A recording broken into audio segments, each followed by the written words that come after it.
For Tuesday, December 16th, 2014, your WhatsApp Caribbean News Brief. Good afternoon and thanks for joining us. Deanza Roberts. Coming up in the news, Guyana to pump $7 million into the sugar sector.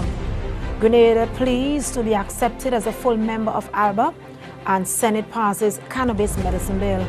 In sports, captains confident as they prepare for the upcoming 3-match test series. The details when we return. The news is being brought to you compliments Caribfire TV.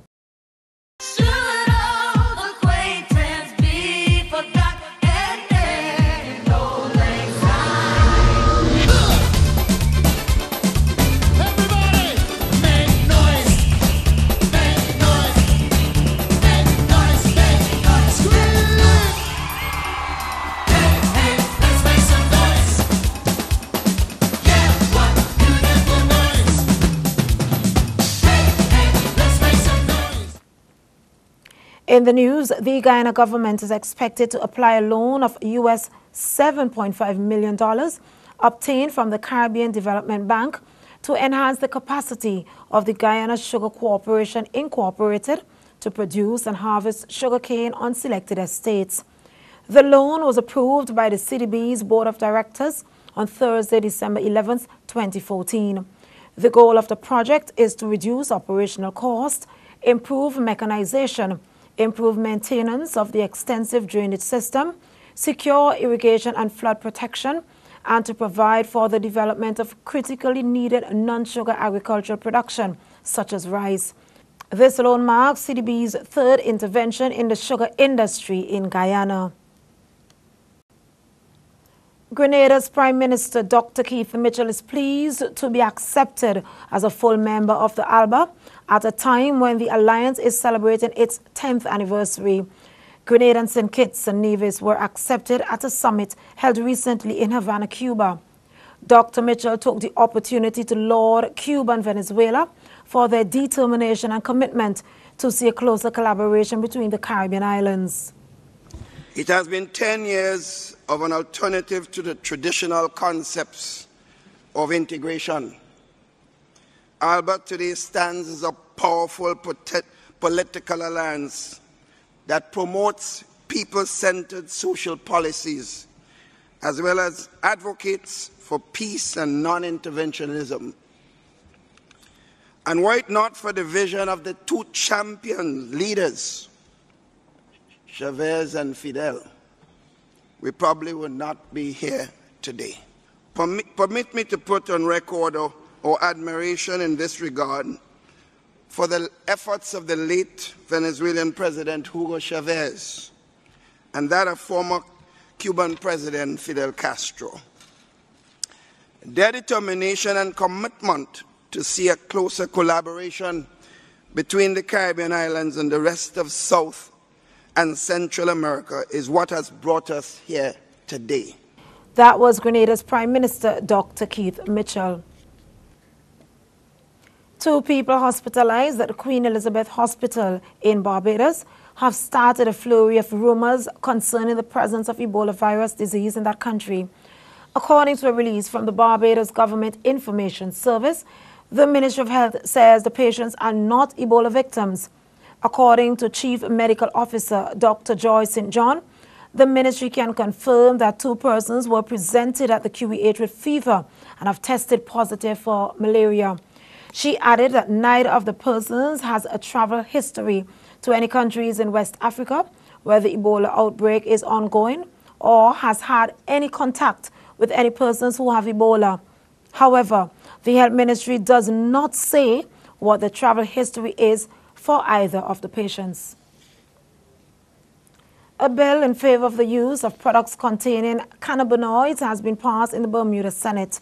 The bill introduces 3 medical drugs, Marinol, Sesamet, and Sativex, to those permitted for prescription purposes. Progressive Labour Party Senate Rabane said that the bill did not go far enough due to 2 of the products being synthetic and treating similar symptoms. He criticized the rejection of the inclusion of natural marijuana products, such as cannabis oils, in the Cannabinoids Pharmaceutical Products Act of 2014. Referring to a phased approach to cannabis reform, OBA Senator Michael Fahy said the products passed in the bill had been rigorously tested and that more research was needed into the safety of medical marijuana. That was a look at news. The news came to you compliments Carib Fire TV. Up next, a look at sports. In sports, captains Dennis Ramdin of West Indies and Hashim Amla of South Africa are both confident as they prepare for the upcoming 3-match test series. The two skippers held a joint media conference as they answered questions on their team's preparations and what can be expected in the coming weeks. The first test match will be played at SuperSport Park in Centurion starting tomorrow, Wednesday. The first ball is at 10:30 a.m. daily. That's 4:30 a.m. Eastern Time and 3:30 a.m. Jamaica time. Finally, in sports, DeMarcus Beasley, the first American to play in 4 World Cups, is retiring from the U.S. national team after 14 years. The 32-year-old scored 17 goals and made 121 international appearances, 5th on the U.S. career list. He made his national team debut in February 2001 exhibition game against China. He played in 11 World Cup matches and appeared his U.S. finale last month in an exhibition against Colombia in London. He helped the U.S. to titles in the CONCACAF World Cup, the Championship of North Central America, and the Caribbean in 2002, 2005, and 2007. That's sports. The sports came to you compliments Fantasy Nails and Beauty Touch, located upstairs Case House, Roebuck Street, Bridgetown, Barbados. Up next, a recap of your headlines.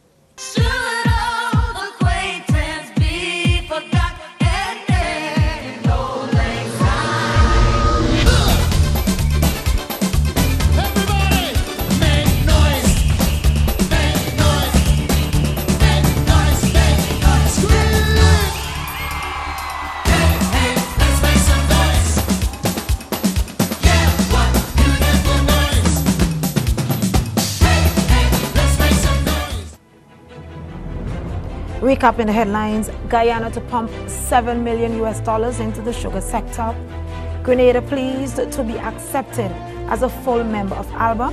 And the Senate in Bermuda has passed the cannabis medicine bill. In sports, captains confident as they prepare for the upcoming 3-match test series. That was a look at news and sports. For more regional developments, log on to whatsapcaribbean.com. And for all your entertainment news, log on to caribfire.com. Thanks again for joining us. Deanne Roberts.